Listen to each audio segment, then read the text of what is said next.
après-midi. Et la suite du mouvement la semaine prochaine, donc on a aussi manifesté mercredi après-midi largement dans le monde de l'éducation, de la maternelle à l'enseignement supérieur.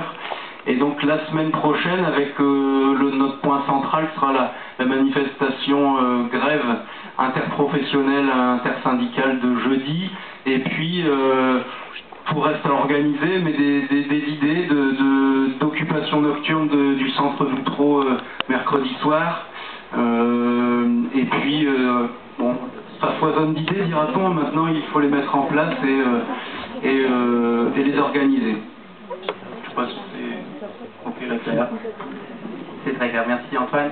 Avant de lancer l'ordre du jour qu'on s'est permis d'établir, je voulais excuser, ici il manque quand même 35 collègues à peu près qui sont sur le terrain, qui sont en stage filé, qui sont devant les élèves. En fait, le vendredi c'est le stage filé des cycles 2, donc les PE2, groupe 2 qui ont signé la pancarte là-bas, qui ne peuvent être là aujourd'hui mais qui étaient vraiment déçus de ne pas pouvoir vous rencontrer. Donc voilà, je les excuse. Sinon, on s'est permis de faire un petit ordre du jour afin d'aborder et de structurer les propos. On va essayer d'aborder des thématiques différentes. Donc ça passe sur l'écran devant vous si vous voulez. Donc débuter en classe sans formation. Ensuite, on aura un point sur le projet de masterisation. On s'interroge aussi sur quel avenir pour l'école. Et enfin, on vous laissera la parole sur l'aspect réflexion afin de faire une petite synthèse de cette petite conférence.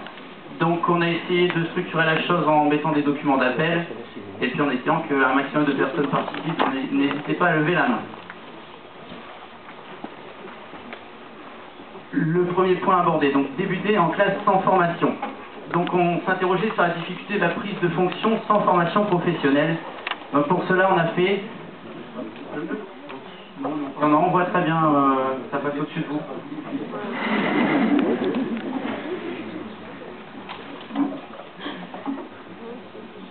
Donc le premier jour c'est difficile, enfin les premiers jours, puisque faut savoir qu'on va travailler avec eux, comment on va le mettre en place, etc. Donc moi j'ai eu la chance que ma titulaire m'ait donné, a voulu que je continue des ateliers commencés dans la semaine, etc.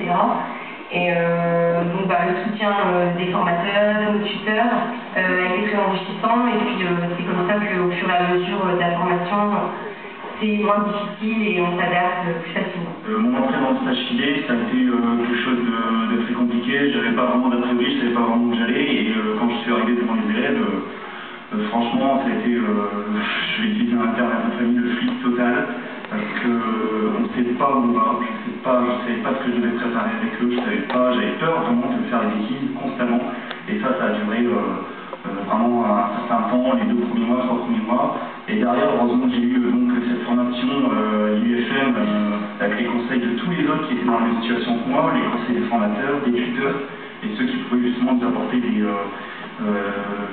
informations particulières par rapport à ça, et puis nous conforter, nous rassurer, et nous donner des pistes à suivre pour être un peu plus compétents parce qu'on était en début d'année. Dès mon entrée en stage filé, les premiers jours, j'ai rencontré beaucoup de difficultés, comme beaucoup de PE2 ici présents, je pense.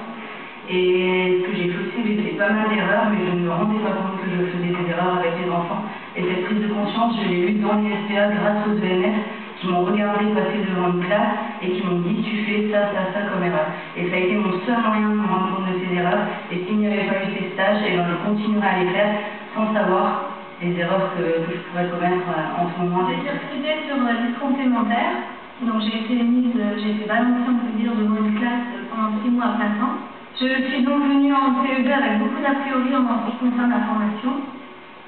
Et en fait, j'ai beaucoup appris, ça m'a beaucoup aidé, les SPA, les stages, le R3, le filet. Je suis peut-être entrée en classe, j'ai fait beaucoup d'erreurs, j'ai eu beaucoup de stress, mais tout ce qui était à côté, la formation, les formateurs, les tuteurs, ça apporte beaucoup. J'ai appris, mais j'ai encore beaucoup à apprendre. Nous sommes arrivés à la rentrée et là, on nous a annoncé le lieu du stage.